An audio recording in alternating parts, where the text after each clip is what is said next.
The World Cup final ended with a hand around a throat, not a tackle, not a shove. Leandro Paredes of the team that had just lost, kicking out at Spain's Eric García and then thrusting his hand into his neck while the confetti cannons waited. The trophy had not been lifted. The champions had not been crowned. And the men who ruled the world for 4 years chose to end their reign swinging. So let's ask the only question that matters this morning. What actually happened at that final? Because the answer has 2 villains, and only one of them wore a jersey. If these first few minutes are already making you feel some type of way, do the video a solid. Drop a comment below this video, smash like, subscribe to the channel, and click the notification bell. Now let's get back into it. Let's start with the number that explains everything. Argentina, the defending world champions, played 120 minutes of a World Cup final and put 0 shots on target. 0. Their own goalkeeper, Emiliano Martínez, made double-digit saves, a World Cup final record, just to keep the score blank. Spain took 20 shots, Argentina took 3. Spain had roughly 2/3 of the ball and spent the night camped in Argentina's half. That is not a football match. That is a siege with a scoreboard. And when you cannot get the ball, you find other ways to participate. Argentina committed 24 fouls and collected 6 bookings from Slovenian referee Slavko Vincic, who did not show the first card until the 41st minute of a game played at that temperature. Alexis McAllister went into the book. Then deep in stoppage time, Enzo Fernandez, the man whose 20-yard rocket broke England in the semifinal, lunged in on 19-year-old Pau Cubarsí and sent him flying. Second yellow, off. Argentina played the entire extra time with 10 men, and in the 106th minute, Nico Williams headed a dying ball back across the box, and Ferran Torres buried Spain's 20th shot.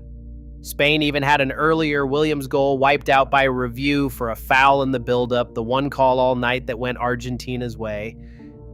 Then the whistle blew, and the meltdown became a matter of record. As Spain's players ran on to celebrate, substitute Nahuel Molina threw a punch into the body of Rodri, the Spain captain, then squared up and bumped his chest. Rodri walked away.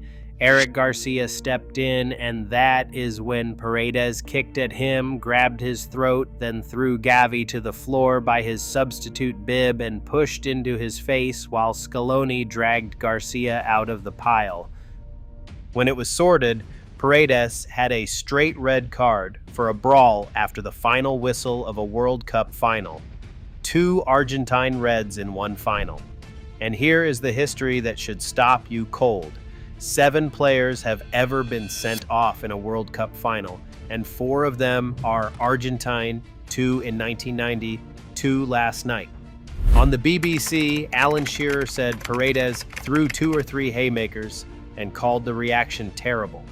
Then Argentina's squad turned their backs on Spain's trophy lift, and when Rodri, the tournament's official best player, collected the golden ball, the Argentine end booed and chanted Messi's name over it. Talk Sports verdict on air. No class whatsoever. Now the man they were chanting for.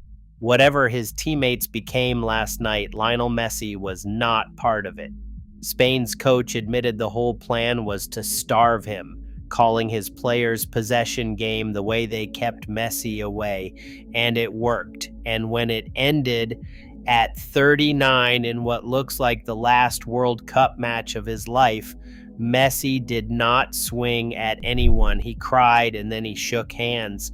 BBC pundit Joe Hart said there was one man on the pitch who did have class, the one who shook every Spanish hand. Even Scaloni said afterward that Argentina must be as gracious in defeat as they are in victory. His captain heard him. His locker room did not. And then there is the villain in the suit. FIFA staged the first halftime show in the final's 96-year history. Madonna, Shakira, Justin Bieber, BTS, Burna Boy, 2 orchestras, curated by Coldplay's Chris Martin. Fine show. Terrible decision because the laws of the game are explicit. Halftime must not exceed 15 minutes, and reporting on the backlash says this interval stretched toward double that.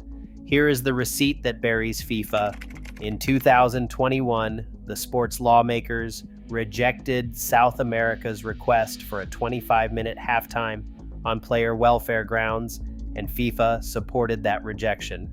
5 years later, FIFA handed itself a longer one and sat two exhausted finalists in a tunnel going cold so a concert could happen. Medical experts had warned about exactly that. When your halftime generates more rule breaking than your defending champions, something has gone deeply wrong. So here is the verdict, because Spain earned a real one. They just became the first nation ever to win a World Cup while conceding one single goal all tournament. Their 38-game unbeaten run broke Italy's all-time record. They have now won 5 straight major finals this century, and they hold the Euro and the World Cup at once. Argentina brought provocation, desperation, and a grievance. Spain brought the ball, kept it for 2 hours, and never gave the chaos an inch to breathe. Toni Kroos, who beat Argentina in a final himself, needed only 2 words for all of it. Football won. If you want more content like this, make sure to like this video, subscribe to the channel, click the notification bell, and share this video so you never miss out. Let us know in the comments below. Which moment told you the whole story? 0 shots on target, the throat grab, the backs turned at the trophy lift, or FIFA's illegal halftime? And don't forget to share this video with someone who needs to see it. Hey, before you go, the previous episode of the Cup Theory series is USA Rocks Germany Went Home 3 weeks ago. Freddie stayed. Last night the World Cup ran out in case you missed it. And the complete binge-worthy Cup Theory playlist has every chapter of this World Cup waiting for you. Trust me, this is one of those series you'll want to watch end to end. Every match, every meltdown, every story the big networks missed. Go watch them both right now and keep the deep dive going. You know you want to. Thank you for watching.